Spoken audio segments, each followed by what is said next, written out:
Hello friends, நான் தான் உங்களோட ஏபி.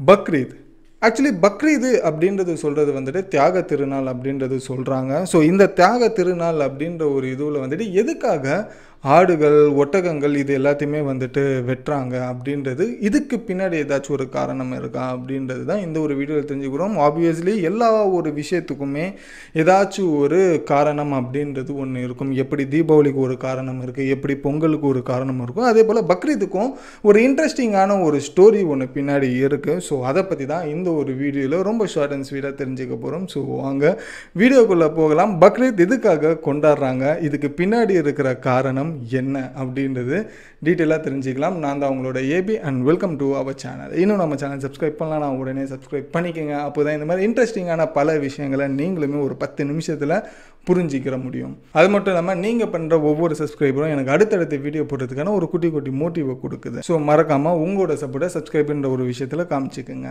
ஸோ ஃபர்ஸ்ட் விஷயம் எங்கேருந்து ஆரம்பிக்கலாம் அப்படின்னு பார்த்தீங்கன்னா, இந்த ஒரு பக்ரீத் அப்படின்ற ஒரு ஹிஸ்ட்ரி வந்து கிட்டத்தட்ட 5000 வருஷத்துக்கு முன்னாடி இருக்கிற ஒரு கதை. ஸோ கிட்டத்தட்ட 5000 வருஷத்துக்கு முன்னாடி ஒரு சம்பவம் ஒன்று நடந்திருக்கு. என்ன அப்படின்னாக்கா, 5000 வருஷத்துக்கு முன்னாடி அப்ரஹாம் அப்படின்ற ஒரு நபி ஒருத்தர் வந்து வாழ்ந்துக்கிட்டு இருந்திருக்காரு பூமியில். நபி அப்படின்றது சொன்னோன்னா கடவுளோட அசிஸ்டன்ட், தூதர் அப்படின்றது சொல்லலாம். இந்த அப்ரஹாம் நபிக்கு வந்துட்டு கல்யாணம் ஆகி பல வருஷமாக வந்துட்டு ஒரு மிகப்பெரிய ஒரு கவலை ஒன்று இருந்தது. என்ன அப்படின்னாக்கா, இந்த மாதிரி அவங்களுக்கு குழந்தையே இல்லை அப்படின்றது சொல்லி. ஸோ ரொம்ப வருஷம் கழித்து அந்த அப்ரஹாம் நபிக்கும் ப்ளஸ் அவரோட ஒய்ஃபுக்குமே வந்துட்டு பல வருஷங்கள் கழித்து ஒரு ஆண் குழந்தை ஒருத்தர் வந்துட்டு பிறக்கிறாரு. அவர் பேர் வந்துட்டு இஸ்மாயில் அப்படின்னு சொல்லி. ஸோ இந்த இஸ்மாயில் பிறந்தது சில வருஷங்கள்லேயே வந்துட்டு இன்னொரு ஒரு குழந்தையுமே பிறக்குது, ஆண் குழந்தை. அவரோட பேர் வந்துட்டு இஷ்வாக் அப்படின்றது சொல்கிறாங்க. ஸோ இந்த இஸ்மாயில் இஷ்வாக் இவங்க 2 பேருக்குமே வந்துட்டு அப்ரஹாம் நபிக்கு வந்துட்டு 2 பசங்களாக இருந்திருக்காங்க. ஸோ லைஃப் வந்துட்டு அப்ரஹாம் நபிக்கு வந்துட்டு ரொம்ப சூப்பராக அப்படியே போய்கிட்டு இருக்கு. ஸோ ஒரு சைடு ஃபேமிலியுமே சூப்பராக போயிட்டுருக்கு, அவரோட தொழிலுமே நல்லா போய்கிட்டு இருக்கு. ஸோ இவரோட தொழில் பேசிக்காக என்ன அப்படின்றது பார்த்தீங்கன்னா, இந்த ஆடுகளை வந்துட்டு மேய்க்கிறது. ஸோ இந்த மாதிரி விஷயங்கள்லாம் வந்துட்டு பண்ணுறவராக இருந்திருக்காரு. ஸோ அப்ரஹாம் நபிக்கு லைஃபுமே ஒரு லெவலில் சூப்பராக போய்கிட்டு இருக்கு. ஸோ 2 பசங்களுக்குமே வந்துட்டு ஒரு கட்டத்துக்கு மேலே இஸ்மாயிலுக்கு வந்துட்டு ஒரு 14 வயசு ஆகுது, இஷ்வாக்கு வந்துட்டு ஒரு 10 வயசுக்கு மேலே ஆகுது. ஸோ இப்படியே போய்கிட்டு இருக்கிற நேரத்தில் வந்துட்டு திடீர்னு வந்துட்டு சில மாதமாக வந்துட்டு அப்ரஹாம் நபிக்கு வந்துட்டு ஒரு பர்டிகுலர் கனவு மட்டும் அடிக்கடி வந்துக்கிட்டே இருக்குது அவர் தூங்குகிற நேரத்தில்.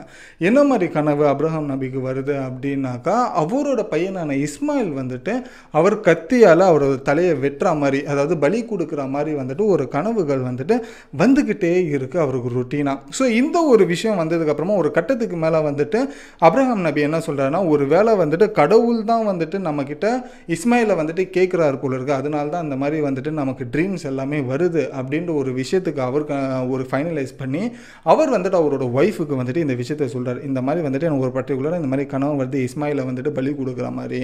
ஸோ கடவுள் வந்துட்டு இஸ்மாயிலை கேட்குறாரு போல இருக்குது அப்படின்னு சொல்லி இந்த ஒரு விஷயம் அவர் ஒய்ஃப் கிட்ட சொன்னதுக்கப்புறம் அவங்க ஒய்ஃபுமே வந்துட்டு சம்மதிக்கிறாங்க. சரி, கடவுள் கேட்டால் ஓகே அப்படின்னு சொல்லி அதே போல் இந்த விஷயத்தை இஸ்மாயில் கிட்ட சொல்கிறாங்க. ஸோ இஸ்மாயில் சொல்லும்போது என்ன ஆகுதுன்னா, சரி ஓகே கடவுள் வந்துட்டு என்னை கேட்குறாரு அப்படின்னாக்கா, உங்கள் கனவு மூலியமாக என்னை கேட்குறாரு அப்படின்னாக்கா அதுக்கு ஒரு காரணம் இருக்கும், இதுக்கு நானும் சம்மதிக்கிறேன்னு சொல்லிட்டு இஸ்மாயில் அவரோட சன்னுமே வந்துட்டு ஒத்துக்கிறாரு சாகிறதுக்கு. ஸோ இதனால என்ன பண்ணுறாருன்னா வந்துட்டு அப்ரஹாம் நபி வந்துட்டு இஸ்மாயிலை கூட்டிக்கிட்டு கையில் ஒரு கத்தியை வச்சுக்கிட்டு ஒரு மலை மேலே உச்சிக்கு போகிறார். உச்சிக்கு போனதுக்கப்புறமா அப்ரஹாம் வந்துட்டு அந்த கத்தியை எடுத்து அவரோட பையனான இஸ்மாயிலுக்கு வந்துட்டு ஒரு பாறை மேலே படுக்க சொல்கிறார். படுக்க வச்சதுக்கப்புறமா அந்த ஓங்கி அந்த கத்தியால் வந்துட்டு அவரோட கடவுளை வேண்டி அந்த இஸ்மாயில் தலையை வெட்ட போகும்போது கத்தி வெட்டலை. என்னடா இது கத்தி வெட்ட மாட்டேங்குது அப்படின்னு சொல்லி அதுக்கப்புறம் திரும்பி ஒரு 3 வாட்டி அதை ட்ரை பண்ணுறாரு. 3 வாட்டியுமே ஓங்கி கழுத்தில் வெட்டும் போது இஸ்மாயிலோட கழுத்தில் கத்தி வெட்ட மாட்டேங்குது. ஸோ இதனால என்ன கன்ஃபியூஸ் ஆன இதுவில் என்ன ஆகுதுன்னா, அந்த டைமில் ஒரு வானத்தில் இருந்து ஒரு சவுண்டு, ஒரு வெளிச்சம் ஒன்று வருது.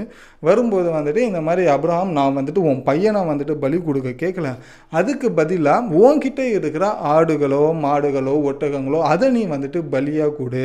அந்த பலி கொடுக்குற இதுவில் வந்துட்டு என்ன நினச்சிக்கிட்டு நீ கொடுத்துட்டு அந்த கொடுக்குற நேரத்தில் யார் யாரெல்லாம் ரொம்ப சாப்பாடுக்கு கஷ்டப்படுறாங்களோ அவங்களுக்கு எல்லாத்துக்குமே அதோட இறைச்சியை வந்துட்டு பகிர்ந்து கொடு அப்படின்ற ஒரு விஷயத்த கடவுள் சொல்கிற மாதிரி வானத்துலேருந்து ஒரு சவுண்டு வந்துட்டு அப்ரஹாமுக்கு வந்துட்டு கேட்குது. இந்த ஒரு விஷயத்தை வந்துட்டு கிளாரிஃபை ஆனதுக்கப்புறமா அப்ரஹாம் என்ன பண்ணுறாருன்னா வந்துட்டு அவரோட பையனை இஸ்மாயிலை கூட்டிகிட்டு கடகடன்னு வீட்டுக்கு வர்றாரு. வீட்டுக்கு வந்து அவங்க ஒய்ஃப் கிட்டேயுமே 2வது பையனான இஸ்வா கிட்டேயுமே நடக்கிற எல்லா விஷயத்தையுமே சொல்கிறார். சொன்னதுக்கு அப்புறமா அவர் நினச்ச மாதிரி அவரோட இதுவில் இருக்கிற அவர் கண்ட்ரோலில் இருக்கிற ஆடுகளை மாடுகளை ஒட்டகங்களை அவர் எவ்வளோ கொடுக்கணும்னு நினைக்கிறாரோ பலியை அந்த அளவுக்கு எல்லாத்தையுமே திரட்டிட்டு ஒரு மலை மேலே போயிட்டு இருக்கிற எல்லாத்தையுமே வந்துட்டு அந்த கடவுளோட பேரை சொல்லி வந்துட்டு பலி கொடுக்குறார். ஸோ அப்படி தான் வந்துட்டு குர்பானி அப்படின்ற ஒரு விஷயம் வந்துட்டு வர ஆரம்பிக்குது. இந்த ஒரு குர்பானி கொடுத்ததுக்கப்புறமா அந்த ஒரு இறைச்சியை 3 பங்காக வந்துட்டு பிரித்தார் அப்ரஹாம் நபி. அதில் ஃபர்ஸ்ட்டு வந்துட்டு தனக்கான ஒரு பங்குமே, 2வது வந்துட்டு அவரோட ரிலேஷன் அண்ட் ஃப்ரெண்ட்ஸ்க்குமே ஒரு பங்குமே, 3வது வந்துட்டு யாரெல்லாம் வந்துட்டு அந்த ஒரு புனித தியாக திருநாளில் கஷ்டப்படுறாங்களோ அந்த ஒரு கஷ்டப்படுறவங்க எல்லாருமே வந்துட்டு அன்றைக்கி நல்ல சாப்பாடு சாப்பிட்ணும், இறைச்சி சாப்பாடு சாப்பிட்ணுன்னு சொல்லிட்டு அந்த ஒரு இறைச்சியை கஷ்டப்படுறவங்களுக்கு ஒரு பங்குமே அப்படின்னு சொல்லி இந்த 3 பங்காக வந்துட்டு பிரித்து கொடுக்க ஆரம்பித்தாங்க. ஸோ அப்படி கொடுக்கப்பட்ட குர்பானி தான் அது இன்னைக்கு வரைக்கும் கூட நம்ம பக்ரீத் அப்படின்ற ஒரு பேரில் கடைப்பிடிச்சிக்கிட்டு இருக்கோம். ஸோ குர்பானி அப்படின்ற ஒரு விஷயம் இப்படி தான் நம்ம கைக்குமே வருது அப்படின்ற ஒரு விஷயம் தெரிஞ்சுக்கோங்க. சரி, இல்லை சட்டத்திட்டங்கள் என்ன அப்படின்றது பார்த்தோன்னா, ஒரு குர்பானி கொடுக்க போகிற அந்த ஆடு அப்படின்றது ஒரு ஆடோ ஒட்டகமோ எது இருக்கோ அந்த மாதிரி நம்ம கொடுக்க ஆரம்பிக்கிறோன்னா அதுக்கு மினிமம் ஒரு வயசாவது முடிஞ்சு இருக்கணும் அப்படின்ற ஒரு விஷயம் சொல்கிறாங்க. 2வது வந்துட்டு கொடுக்கப்படுற அந்த ஒரு பலி கொடுக்கப்படுற அந்த குர்பானி கொடுக்க போகிற அந்த விலங்குக்கு எந்த ஒரு நோய் வாயும் இல்லாமல் நல்ல ஹெல்த்தியான இருக்கிற ஒரு கால்நடையை வந்துட்டு கொடுக்கணும் அப்படின்ற ஒரு விஷயத்தையுமே சொல்கிறாங்க.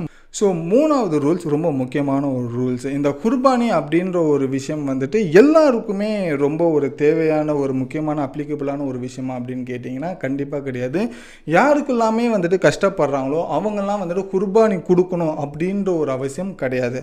ஆனால் யாரெல்லாம் வசதியானவங்களோ தேவையான அளவுக்கு செல்வங்கள் வச்சுக்கிட்டு அதுக்கும் மீறி வந்துட்டு அதிக அளவுக்கான ஒரு பணங்கள் வச்சுட்டு இருக்காங்களோ அவங்களுக்கு தகுதிக்கு ஏற்ற மாதிரி எவ்வளோ வேணாலும் குர்பானி கொடுக்கணும் அப்படின்றது அவங்களுக்கு மட்டும்தான் அப்ளிகபிளாக இருக்குது. பட் குர்பானி கொடுக்கறதுக்கு வசதியாக இருந்தால் கொடுத்தாகணும். குர்பானி கொடுக்க வசதி இல்லைன்னா கொடுக்க தேவையில்லை. பட் மற்றவங்க குர்பானி கொடுக்கறத நம்ம வந்துட்டு அந்த கறியை வாங்கிட்டு நம்ம சாப்பிட்ணும் அப்படின்றது தான் இந்த ஒரு 3வது ரூல்ஸாக இருக்குது. ஸோ இதுதான் பக்ரீத் ஒரு 5000 வருஷத்துக்கு முன்னாடி ஆரம்பிக்கப்பட்ட ஒரு கதையை பேஸ் பண்ணி இன்னும் வரைக்கும் வந்துட்டு அந்த பக்ரீத் அப்படின்ற ஒரு மிகப்பெரிய ஒரு திருநாளை வந்துட்டு கொண்டாடுறாங்க அப்படின்ற ஒரு விஷயம் தெரிஞ்சுக்கோங்க. இந்த ஒரு இன்ஃபர்மேஷன் உங்களுக்கு புதுசாக இருந்ததுன்னா லைக் பண்ணிக்கிங்க. ஸோ இது உங்கள் முஸ்லீம் ஃப்ரெண்ட்ஸ் யாராவது இருந்தால் ஷேர் பண்ணுங்கள். அவங்களும் வந்துட்டு நிறைய பேர்லாம் வந்துட்டு பக்ரீத் எது கொண்டாடுறோன்றது தெரியாமல் இருந்திருப்பாங்களே, அவங்களுக்கு இதை ஷேர் பண்ணிங்கன்னா அவங்களும் என்ன விஷயன்றது தெரிஞ்சுப்பாங்க. ஸோ இதோட இந்த வீடியோ முடிச்சுட்டு நானும் கடையை மூடிட்டு கிளம்புறேன். Until then bye bye AB.